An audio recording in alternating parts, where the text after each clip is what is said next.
विवेक को शांत मन से इस बारे में सोचना होगा और हर एक चीज को समझने के बाद ही अपना अगला कदम रखना होगा। उस रात विवेक सोया नहीं, बल्कि अपने इस नए प्लान के बारे में सोचता रहा। वो कोई भी बात मिस नहीं करना चाहता था और इसलिए उसे समय की जरूरत थी। विवेक ने सोच तो लिया था कि अब उसे अपनी बहन की मदद लेनी होगी, लेकिन ये सब कैसे होगा, इसके बारे में उसने नहीं सोचा था। सबसे पहले तो उसे अपनी बहन को मनाना था और उसके बाद ही कोई ऐसी सिचुएशन क्रिएट करनी होगी जिससे उसकी बहन ध्रुव और पायल के करीब आ सके। विवेक अच्छे से जानता था कि उसकी बहन इस बात के लिए आसानी से तैयार नहीं होने वाली है, लेकिन किसी तरह तो उसे अपनी बहन को मनाना ही होगा। इस काम में विवेक को वक्त भी लग सकता था, लेकिन यह कोई परेशानी नहीं थी। अगर ध्रुव को रोकना है तो विवेक को ऐसा जाल बुनना होगा जिससे ध्रुव का बचना मुश्किल हो जाए। अगली सुबह विवेक ने सोचा कि वो अपनी बहन का मूड देखकर उससे बात करेगा। शेफाली अपना ब्रेकफास्ट कर रही थी। शेफाली का डेली रूटीन बहुत स्ट्रिक्ट रहता था, इसलिए कभी कभार ही विवेक उससे मिल पाता था। शेफाली रोज सुबह 2.5 घंटे जिम में वर्कआउट करती थी और इसके बाद आधा घंटे का स्पेशल योगा सेशन होता था। इतनी एक्सरसाइज करने के कुछ देर बाद वो हैवी ब्रेकफास्ट करती थी, फिर अपने कॉलेज के लिए निकल जाती थी। कॉलेज से वापस आने के बाद शाम को 1.5 घंटे के डांस क्लासेस और उसके बाद एक्टिंग क्लास और सबसे आखिर में आधे घंटे की लैंग्वेज क्लास जाती थी। शेफाली कुछ फॉरेन लैंग्वेज को सीख रही थी। शेफाली अपना ब्रेकफास्ट कर रही थी और साथ ही साथ में अपने फोन में बिजी थी। विवेक ने शेफाली को ध्यान से देखा और समझने लगा कि आज उसका मूड कैसा है। शेफाली ने ब्रेकफास्ट खाते हुए पूछा, एनी प्रॉब्लम? तुम्हें कुछ पूछना है? विवेक ने कहा, नहीं कुछ खास नहीं, बस तुमसे बहुत दिनों से बात नहीं हुई तो सोचा पूछ लूं, कैसी हो? विवेक का जवाब सुनकर शेफाली थोड़ा सरप्राइज हो गई, क्योंकि उसे अच्छे से पता था कि उसका भाई कभी बेवजह उससे बात नहीं करता था। वो दोनों अपनी अपनी लाइफ में बिजी रहते थे, इसलिए कभी कभार ही बात होती थी। शेफाली ने अपने भाई की तरफ ध्यान से देखा और मुस्कुराते हुए पूछा, तो उस लड़की का क्या हुआ जो तुम्हें उस दिन क्लब में मिली थी? शेफाली की बात सुनकर विवेक को मौका मिल गया था और उसने सोचा कि यही सही वक्त है उससे बात करने का, लेकिन उसे बहुत ही संभल कर बात करनी होगी। शेफाली को विवेक के ऊपर कोई शक नहीं होना चाहिए। विवेक ने लंबी सांस लेते हुए कहा, शी इज डिफरेंट। मुझे आज तक किसी लड़की से बात करने में प्रॉब्लम नहीं हुई, लेकिन पायल बिल्कुल अलग है। उसके जैसी लॉयल और ऑनेस्ट लड़की आजकल बहुत कम देखने को मिलती है। अभी भी वो उस लूजर के साथ है। मैं उसके पीछे उसके कॉलेज तक गया, लेकिन कोई फायदा नहीं हुआ। उसे समझना बहुत मुश्किल है। मुझे नहीं पता कि उसका और उसके बॉयफ्रेंड का रिलेशनशिप कैसा है। मैं नहीं जानता कि उसे क्या पसंद है और क्या नहीं। मुझे नहीं पता कि उसे कैसे लोगों से बात करना अच्छा लगता है। उसके सामने मुझे कुछ समझ ही नहीं आता कि मैं क्या बात करूं, और इसलिए सब गड़बड़ हो जाता है। शेफाली अपने भाई की बात सुनकर हंसने लगी। विवेक को शेफाली की ये हंसी पसंद नहीं आई और उसने गुस्से में अपनी बहन से कहा, तो तुम्हें ये सिचुएशन फनी लग रही है? कोई बात नहीं, तुम अपना ब्रेकफास्ट एंजॉय करो, मुझे काफी काम है तो मैं चलता हूं। शेफाली अपनी हंसी को रोकते हुए बोली, मुझे पता नहीं था कि तुम कभी किसी लड़की को लेकर इतने सीरियस हो सकते हो। अब तो मुझे खुद इस मिस्ट्री गर्ल से मिलना पड़ेगा और सब कुछ देखकर ही मैं डिसाइड करूंगी कि वो लड़की तुम्हारे लिए ठीक है भी या नहीं। विवेक ने कहा, मुझे तुम्हारे अप्रूवल की कोई जरूरत नहीं है। मैं बस ये जानना चाहता हूं कि पायल की लाइफ में क्या चल रहा है। मुझे उसके बारे में सब कुछ जानना है, लेकिन कुछ बातें मैं उससे डायरेक्टली नहीं पूछ सकता। इस काम में तुम बेहतर हो, इसलिए तुम मेरे लिए बस इतना कर दो। तो शेफाली ने मजाक में अपने भाई के बालों को बिगाड़ते हुए कहा, मैं समझ गई कि तुम क्या चाहते हो। तुम्हें कुछ कहने की जरूरत नहीं है। अपने भाई के लिए मैं इतना तो कर ही सकती हूँ। मैं पायल से मिलूंगी और उससे दोस्ती करके उसके बारे में सब कुछ जान लूंगी। मैं भी देखना चाहती हूँ कि ये लड़की कौन है जो मेरे भाई को परेशान कर रही है। विवेक ने सोचा कि अगर वो चाहे तो शेफाली को यहाँ ध्रुव के बारे में बता सकता है, लेकिन उसने इस बात को इग्नोर किया, क्योंकि अगर शेफाली पायल से मिलती है और उसके साथ दोस्ती करती है तो कभी ना कभी उसे ध्रुव के बारे में पता चल ही जाएगा। तब सही मौका देखकर वो उसे अपने प्लान के बारे में सब कुछ बता देगा। एक और विवेक अपनी नई चाल चल रहा था, वहीं दूसरी तरफ ध्रुव कॉलेज में अपनी पॉपुलैरिटी को एंजॉय कर रहा था।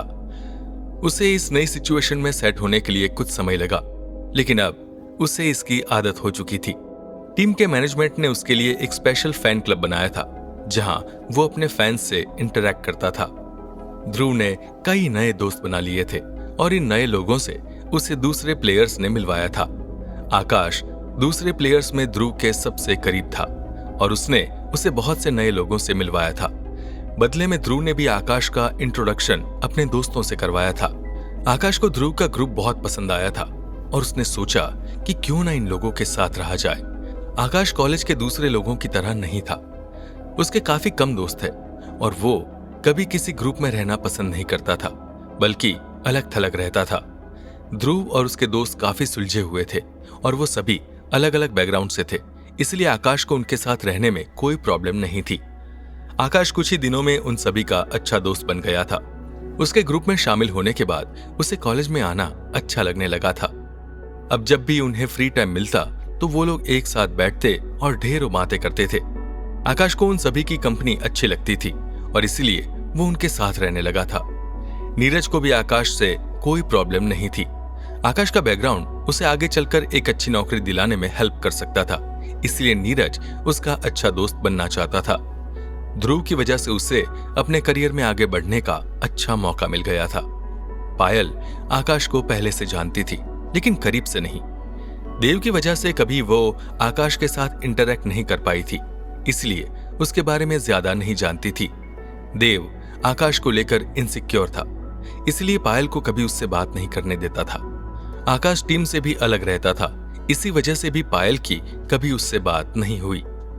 पायल ने जब पर्सनली आकाश से इंटरैक्शन किया तो उसे समझ आया कि वो भी एक सुलझा हुआ इंसान है और उसमें देव की तरह अपनी फैमिली स्टेटस का जरा भी घमंड नहीं था।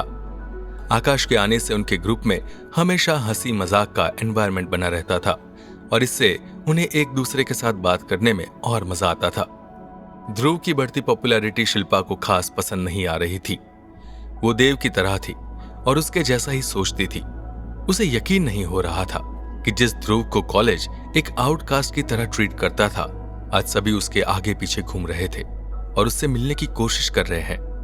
ध्रुव ने पूरे कॉलेज में एक नए मूवमेंट को शुरू किया था। रिजर्व स्टूडेंट अब उसी की तरह बनना चाहते थे। उन्हें पहले की तरह दबाया नहीं जा सकता था। अब वो रैगिंग का मुंह तोड़ जवाब देते थे और एक्स्ट्रा करिकुलर एक्टिविटीज में खुलकर पार्टिसिपेट कर रहे थे। ध्रुव के सिलेक्शन के बाद कॉलेज का मैनेजमेंट भी उन्हें नहीं रोक रहा था। देव के दोस्त उसे ध्रुव के बारे में खबर पहुंचाते रहते थे। देव को पता चल गया था कि अब उसकी जगह ध्रुव ने एक्वायर कर ली है। पहले तो उसने उसकी गर्लफ्रेंड को अपना दोस्त बनाया और अब उसके दोस्तों को भी अपना दोस्त बना लिया था। देव के कई ऐसे दोस्त थे जो ध्रुव से बातें करते थे और ध्रुव को लेकर उनका ओपिनियन भी बदल गया था। देव मेडिकली इस कंडीशन में नहीं था कि घर से बाहर जा पाए, इसलिए उसे कंप्लीट बेड रेस्ट पर रहना था। घर में उसकी देखरेख के लिए एक केयरटेकर को रखा गया था। इसके अलावा उसके खाने पीने के लिए भी एक स्पेशल कुक को रखा गया था। इस कुक को खास इंस्ट्रक्शन दिए गए थे कि देव को सिर्फ हेल्दी फूड दिया जाए। देव को अपनी ये नई लाइफस्टाइल बिल्कुल पसंद नहीं आई थी। पहले वो अपनी मर्जी का मालिक था, लेकिन आज उसे घर में ही रहना पड़ रहा था। घर में रहते हुए उसे बोरियत होती थी, लेकिन वो इस बात का कुछ नहीं कर सकता था। डॉक्टर ने उसे बताया था कि जब तक वो अपना ट्रीटमेंट पूरा नहीं कर लेता, वो अपनी नॉर्मल लाइफ में वापस नहीं जा सकता। स्पोर्ट्स मीट खत्म हुए एक हफ्ता बीत गया था, लेकिन देव के रूटीन में कोई बदलाव नहीं हुआ था।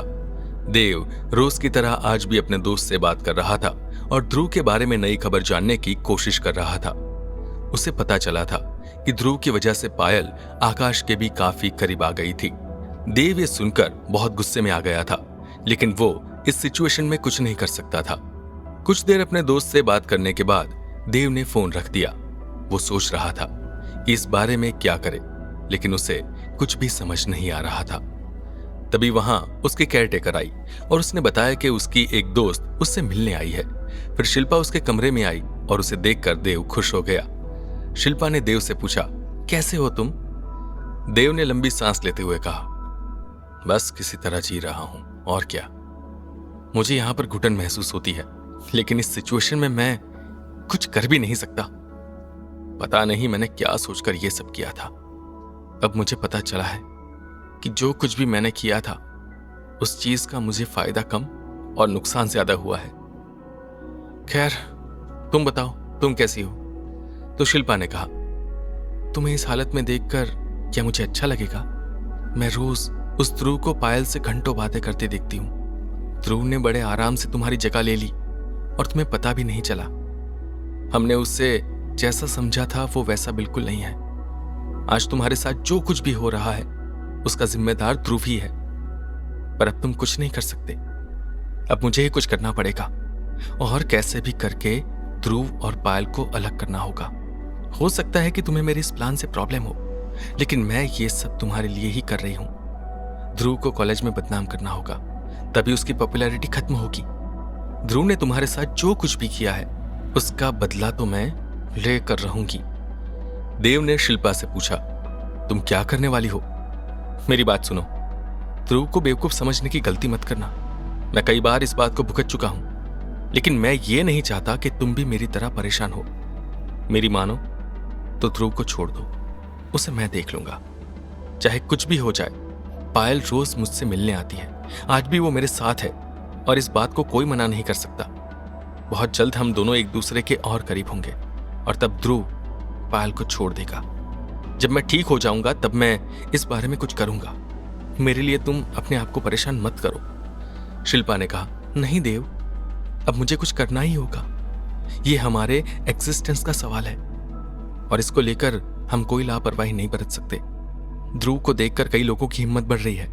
अगर हमने ध्रुव को नहीं रोका तो हमारे लिए कॉलेज में रहना मुश्किल हो जाएगा। मेरे साथ जो भी होगा उसकी रिस्पॉन्सिबिलिटी मैं खुद लूंगी। इतना कहकर शिल्पा वहां से चली गई। ऐसा क्या करने वाली थी शिल्पा? क्या देव शिल्पा को रोक पाएगा और क्या ध्रुव खुद को इस नई मुसीबत से बचा पाएगा? जानने के लिए सुनते रहिए